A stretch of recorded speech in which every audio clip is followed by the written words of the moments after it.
Assalamualaikum warahmatullahi wabarakatuh. Perkenalkan, nama saya Dita Indah Lestari, NPM A1M021004, Program Studi Pendidikan IPA, Fakultas Keguruan dan Ilmu Pendidikan Universitas Bengkulu. Video ini ditujukan untuk memenuhi tugas mata kuliah Bahasa Indonesia yang diampu oleh Bapak Wisma Intibi. Video kali ini akan membahas tentang sikap berbahasa. Sikap berbahasa merupakan reaksi penilaian terhadap bahasa tertentu. Sikap berbahasa dibagi menjadi dua, yaitu sikap positif berbahasa dan sikap negatif berbahasa. Yang pertama yaitu sikap positif berbahasa. Sikap positif berbahasa adalah sikap berbahasa yang diwujudkan dengan: yang pertama, kesetiaan berbahasa. Kesetiaan berbahasa adalah upaya agar seseorang tetap berpegang teguh memelihara dan menggunakan bahasa nasional, bahasa kebangsaan, bahasa Indonesia, dan apabila perlu mencegah adanya pengaruh asing. Yang kedua yaitu kebanggaan berbahasa. Kebanggaan berbahasa merupakan upaya agar seseorang lebih mengutamakan bahasanya sendiri dan menggunakannya sebagai lambang identitas bangsanya. Yang ketiga yaitu kesadaran akan adanya norma atau kaidah berbahasa. Kesadaran akan adanya norma atau kaidah berbahasa merupakan upaya agar seseorang dapat menggunakan bahasa Indonesia sesuai dengan kaidah dan tata aturan yang berlaku dalam berbahasa Indonesia. Jika tadi kita sudah membahas tentang sikap positif berbahasa, selanjutnya kita akan membahas tentang sikap negatif berbahasa.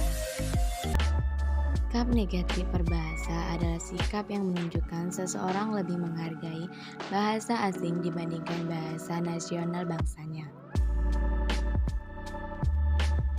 Rasa bangga berbahasa Indonesia belum tertanam pada setiap individu di Indonesia.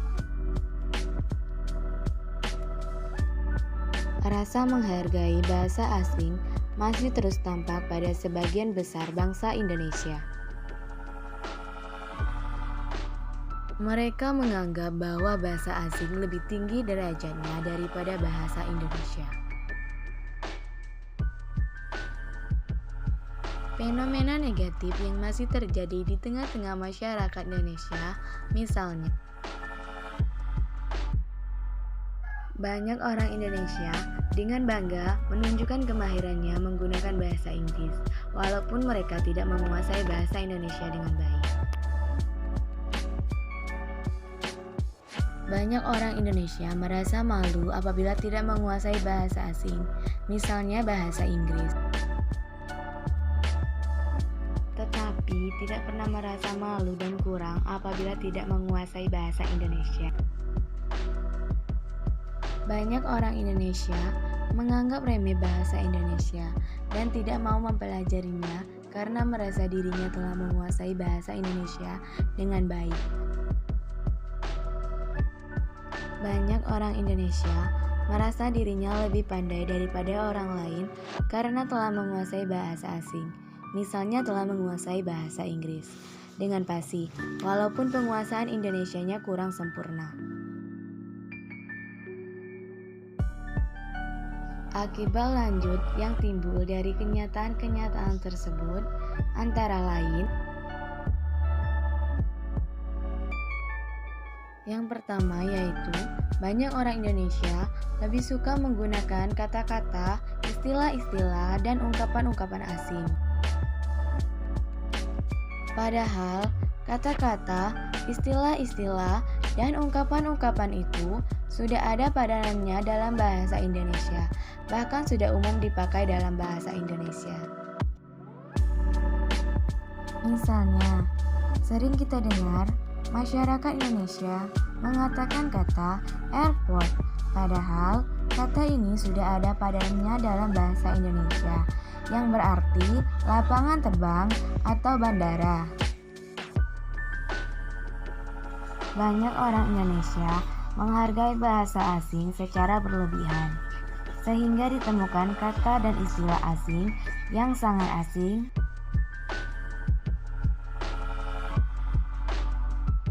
Hal ini terjadi karena salah pengertian dalam menerapkan kata-kata asing tersebut.